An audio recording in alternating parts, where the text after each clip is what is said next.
نو پیغمبر مبارک ډېر د انصاف وکړ قسم په خدای ډېر انصاف وکړ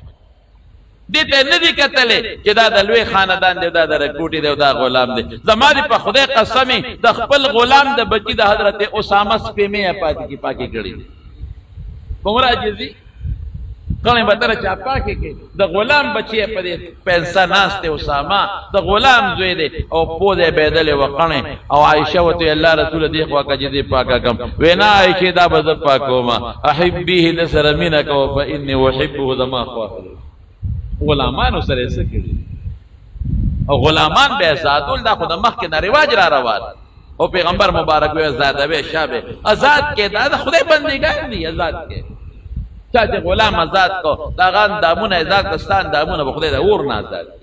قسم کې آزاد وي زهار یو قسم شی دی هغه کې آزاد وي قتل خطا وغیرہ مطلب یې دا چې دا داسې خو رسم ختمول نه شو ځکه د ارچا غلامانو جنجال جوړېدل نو د لاره وته اختیار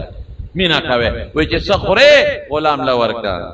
چې ساغوندې نو غلام لورکا په غلامانو کم رحم او کم انصاف په ماشومانو کم کړي دي او زنانو سره متعلق سره هم ویلې دي مړه سم کول دي انصاف دین او پیغمبر مبارک د مين شخصیت دا جزې نمونه قصب په خدای ډېر سبب د پرې